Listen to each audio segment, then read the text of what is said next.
Welcome to the deep dive. Today we're embarking on a really fascinating journey into the incredible, often underestimated world of the integumentary system. Which sounds complicated. It does, but don't worry, it's just the scientific term for something we all know very intimately, your skin. Exactly. So our mission today is all about efficiency, really, and empowerment.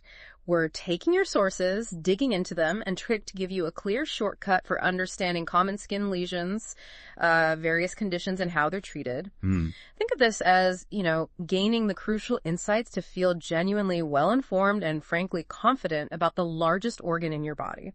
We're going to focus on the essential knowledge, maybe highlight some surprising facts, and make sure you walk away with a solid understanding, but, without feeling totally overwhelmed. Okay. That's good. Let's unpack this. And it's so important because what's fascinating here is how incredibly communicative our skin is. Yeah. It's constantly sending signals, isn't it? Right. Understanding these conditions isn't just for doctors or nurses. It's vital for, general awareness. Because subtle changes can often point to pretty significant underlying conditions. So knowing this stuff is genuinely empowering for everyone. That's a perfect way to put it. So, okay, where do we even begin when we look at something on our skin? It feels like its own language sometimes. It's really that. What are the fundamental terms we need? How do we start identifying and describing what we're seeing? Precisely. Yeah, we start with the basics, kind of classifying lesions by their physical characteristics. Yeah. So, for instance, you've got macules and patches. They're both flat areas, just a color change in the skin. Okay. The key difference is just size. A macule is smaller than 1 centimeter. Well, a patch is larger. Simple as that. Got it. Flat, different sizes. Then we have lesions that you can feel. They're elevated. Papules are solid. Raised bumps, less than 1 centimeter. Right. Whereas plaques are bigger, larger than 1 centimeter, often kind of flat-topped like a plateau. Okay. And finally, for the fluid-filled lesions, we distinguish between vesicles, which are small, under 1 centimeter, like little blisters, and bullae, which are the larger, more significant blisters. Bigger than 1 centimeter. So it really boils down to size, whether it's raised or flat, and if there's fluid involved, that gives a really clear framework, actually. Exactly. Beyond those fundamental types, though, what about describing, say, their shapes or just the general appearance? Yeah, good point. Shapes are important, too. Annular lesions are distinctive. They're ring-shaped. Often the changes, like texture or color, are right at the edge, kind of like a target. Ah, okay, like a ring. Yep. Then you have nummular or discoid lesions, think coin-shaped, usually pretty uniform texture across the whole thing. Nummular, like a coin. Got it. And just for general appearance, if something is erythematous, that simply means it's red and inflamed. Pretty common term. Right, red. A morbilliform rash is often described as measles-like, usually a widespread blotchy red pattern. And a maculopapular rash just means you've got both going on those flat discolored areas, the macules, and the raised palpable bumps, the papules, all together. Wow, okay. Knowing these terms actually makes so much sense. For you listening, this is incredibly helpful, right? Definitely. The next time you spot something on your skin, or maybe a friend asks you, hey, what do you think this is? You now have a more precise vocabulary. Yeah, you can describe it better. It empowers you to describe what you're seeing accurately, cuts through the vagueness, helps you communicate much more clearly, especially if you need to talk to a healthcare provider. It's like learning the essential words for your body's biggest organ. Couldn't agree more. So now that we've got some of that basic language down, let's maybe turn our attention to situations where quick identification can really make a difference. Starting with something many of us face as the weather warms up, tick-borne illnesses. Oh, yeah. Crucial topic. This is where things get really compelling, I think, because spotting a specific sign can sometimes be life-saving. Indeed. Take Lyme disease, for example. It's, famously associated with a tick bite and that distinctive erythema migrans, a classic bullseye wrath. It's a bullseye, right? But here's the crucial insight. Early treatment, usually with doxycycline, can effectively prevent those serious long-term neurological problems. But, and this is vital for you, not everyone gets that bullseye rash. Oh, interesting. So if you've been out in tick areas and you develop flu-like symptoms, headache, fever, aches, even without seeing a rash, that's your signal. You need to see a doctor promptly. Missing that early window can really have significant consequences later on. That's such an important point. Don't just wait for the textbook sign. Exactly. Now, contrast that with Rocky Mountain spotted fever, another serious one from ticks.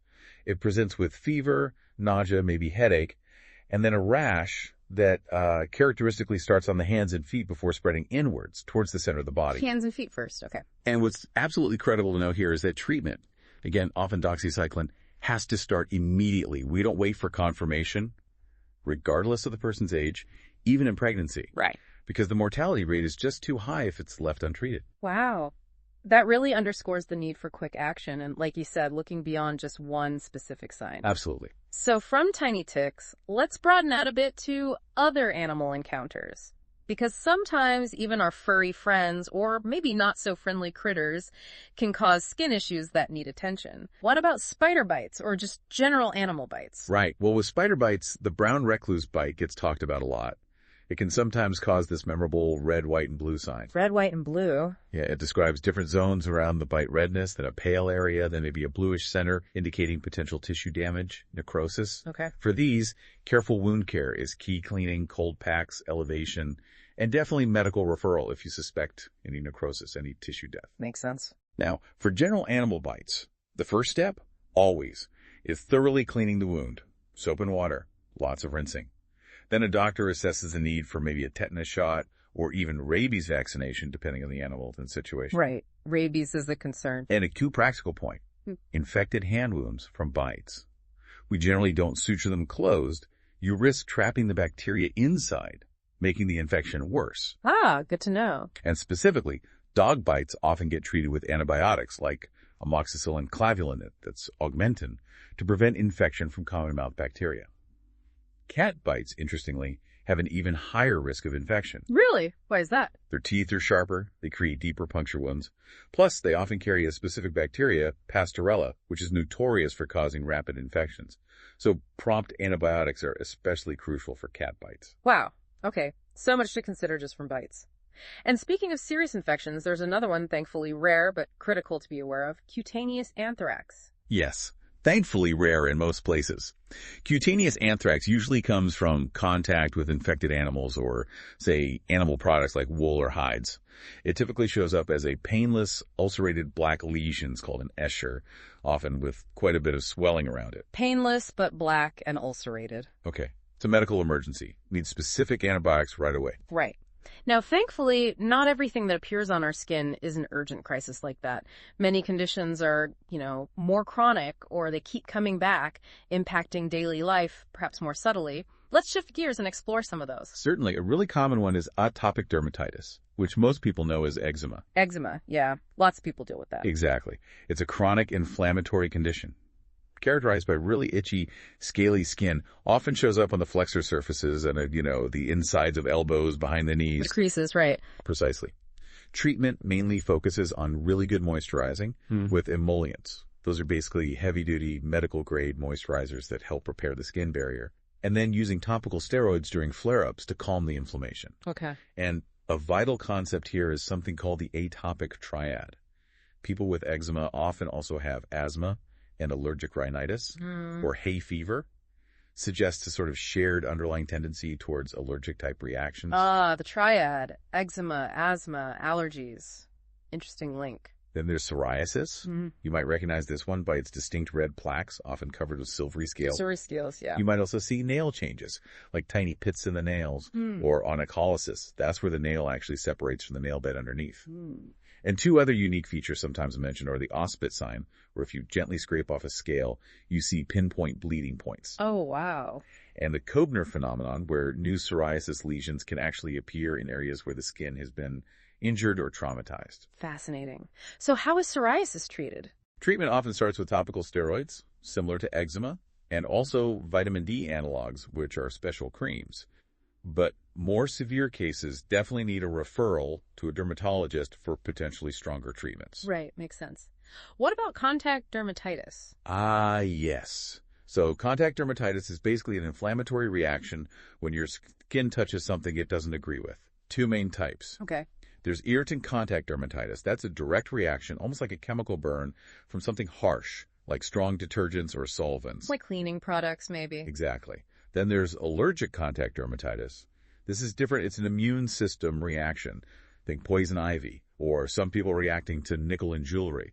Your immune system overreacts. Got it. Irritant versus allergic. And the treatment is pretty straightforward.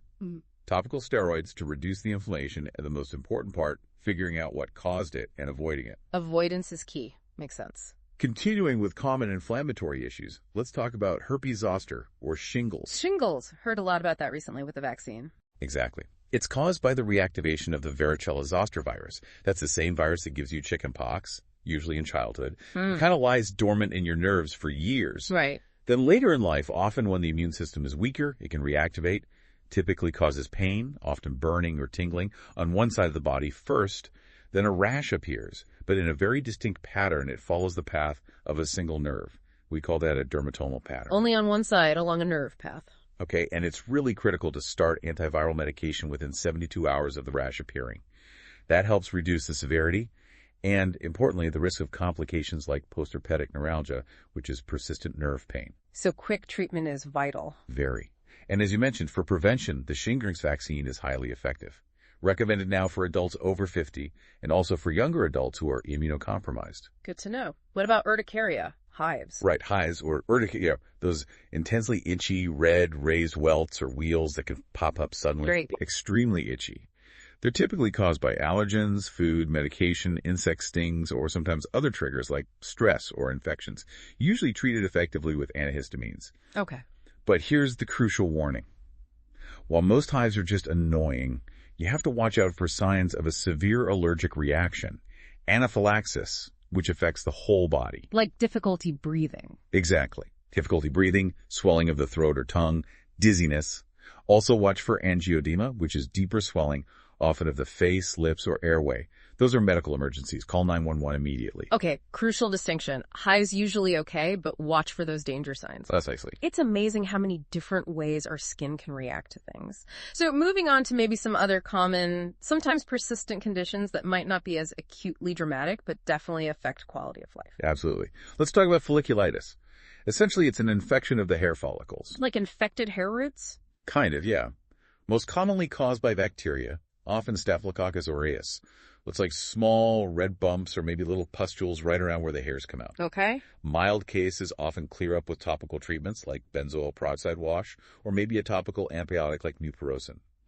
For more persistent or widespread cases, oral antibiotics might be needed. And what if it's that resistant bacteria, MRSA? Good question. If MRSA, that's methicillin-resistant Staphylococcus aureus, is suspected, then we need specific antibiotics that work against it, like Bactrim, clindamycin, or doxycycline. Got it. Needs different treatment. Then there's intertrigo. That's a really common rash that develops in skin folds under the breasts, in the groin area, between abdominal folds, anywhere skin rubs against skin and moisture collects. Right, where it gets sweaty. Exactly. Management is all about minimizing that moisture and friction, keeping the area dry, maybe using barrier creams.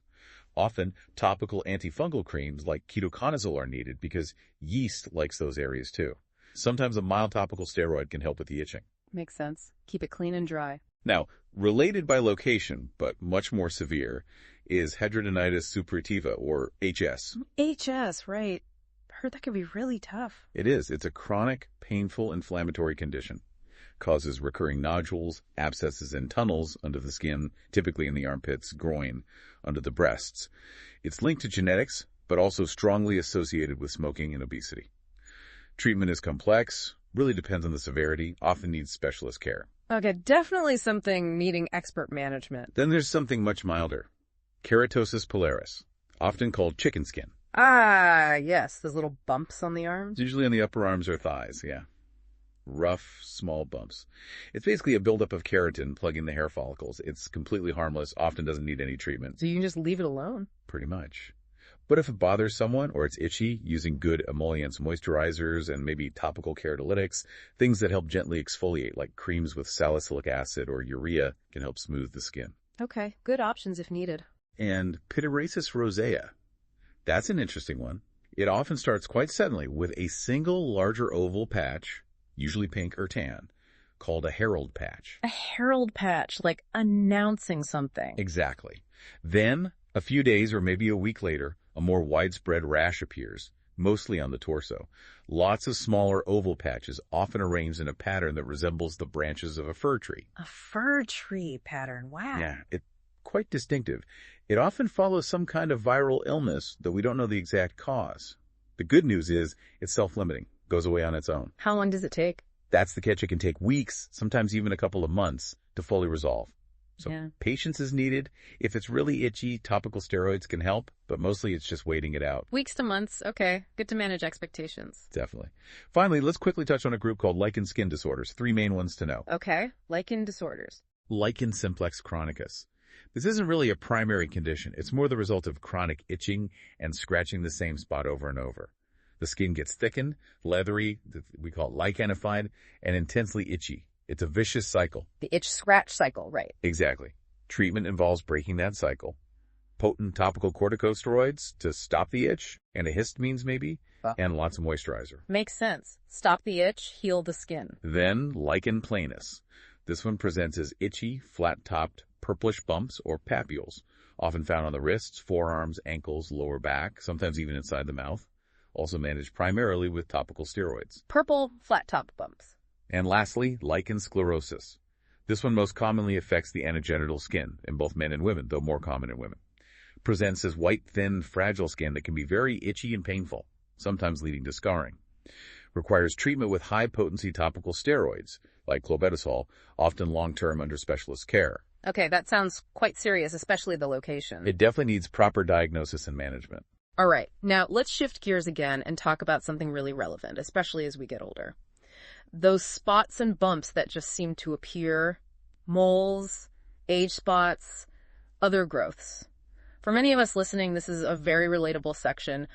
What does this all mean for us? It's true. As we age, our skin changes and various growths become much more common. The good news is many are completely harmless, benign. That's reassuring. For example, seborrheic keratosis. These are super common. Distinctive brown or black growths often look waxy or greasy and have this characteristic stuck-on appearance, like you could just pick them off. Stuck on, okay. They're totally benign, usually only removed if they're irritated or for cosmetic reasons. Got it. Then there are solar lentigens. Most people call them liver spots or age spots. Liver spots. They're flat brown spots, basically patches of increased pigment caused by years of sun exposure. Also benign. But here's the key insight maybe. While the spots themselves are harmless, their presence is a good sign you've had significant sun exposure. Ah, so a reminder. Exactly. A reminder to be diligent about sun protection now, and really importantly, to regularly check your own skin for any new spots or spots that are changing, because that vigilance is what catches the dangerous things early. Great point. What about those little red dots? Cherry angiomas. Ah. Very common. Small, round, bright red spots, usually on the trunk. They're just collections of small blood vessels. Also completely benign, only treated if they bleed easily or for cosmetic concerns. Okay, so seborrheic keratosis, solar lentigens, cherry angiomas, mostly harmless. Good to know. Right, they're common and generally nothing to worry about medically. That's a relief for many, I'm sure. But let's turn our attention now to the more serious concerns. The premalignant and malignant lesions. These are definitely the ones we need to be really aware of. Absolutely, this is critical. First, actinic keratosis, or AK. This is a really important one to recognize because it's considered premalignant. Premalignant meaning it could turn into cancer. Exactly. It has the potential to develop into squamous cell carcinoma if left untreated. AKs typically appear as rough, scaly spots or patches, almost feel like sandpaper. Usually on sun-exposed areas, face, scalp, ears, back of hands. Sandpaper texture, okay. These are often treated with cryotherapy, freezing them off, or sometimes topical chemotherapy creams that you apply to the skin. The goal is prevention, stopping them before they become cancerous. Right, treat them early. Then you have squamous cell carcinoma itself, SCC. This is a significant type of skin cancer, often found in fair-skinned people who sunburn easily. It might look like a persistent red bump, a scaly patch, or an open sore that doesn't heal, maybe bleeds easily. Easily bleeding is a key sign there. It can be, yes. Yeah. Or just not healing. Any suspicious lesion like that needs prompt referral to a dermatologist for a biopsy and usually surgical removal. Okay. SCC needs prompt attention. Then the most common skin cancer by far is basal cell carcinoma, BCC. The most common one. Yes. Thankfully, also usually the least dangerous if caught early, as it rarely spreads. It typically looks like a raised, pearly, or waxy bump, sometimes pink or flesh-colored. Often has tiny visible blood vessels on the surface. We call those telangiectasias. Pearly or waxy with little blood vessels. Like SCC, it definitely needs a dermatological referral for biopsy and removal. Different types of removal techniques exist. Right. Still needs removal. Absolutely. Right. And then we have the most serious one, malignant melanoma. This is the deadliest form of skin cancer because it has a much higher potential to spread to other parts of the body if not caught very early. This is the one everyone worries about. It is, and for good reason. Early detection is absolutely key. And we use the ABCDE mnemonic to help identify potentially suspicious moles or lesions. You should check your skin regularly using this. Okay, let's go through the ABCDEs. Right. A is for asymmetry. One half of the mole doesn't match the other half. Okay, not symmetrical. B is for border irregularity. The edges are uneven, ragged, notched, or blurred. Not a nice smooth circle or oval. Ragged edges. C is for color variation.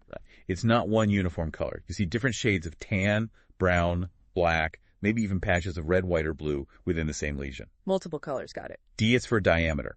Usually larger than 6 millimeters, which is about the size of a pencil eraser. Although melanomas can sometimes be smaller when first detected. Bigger than a pencil eraser. And E is for evolution. This is maybe the most important one.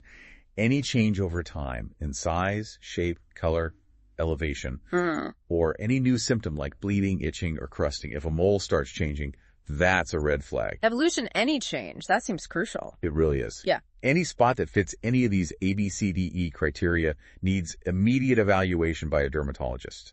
No waiting. Absolutely. Immediate referral. And there's a specific type, subungual melanoma, which occurs under a fingernail or toenail. It often looks like a dark brown or black streak or line in the nail. This also needs immediate dermatology referral. A dark line under the nail. Okay. It's important, though, to distinguish this from splinter hemorrhages. Those are also thin, dark lines under the nail, but they're usually caused by tiny bleeds from trauma, or sometimes they can be a sign of underlying systemic conditions like endocarditis and infection of the heart valves. Wow. So even nail lines can tell different stories. They can. The broader implication here is that your nails, like your skin, can offer clues about your overall health. It connects to the bigger picture. That ABCDE mnemonic is such a vital tool for everyone to use for self-checks. Really powerful. Now, just to round things out, let's quickly drill down into some common bacterial infections of the skin that are maybe distinct from the folliculitis or bite infections we touched on earlier. Certainly. A couple more key ones. Erysipelas.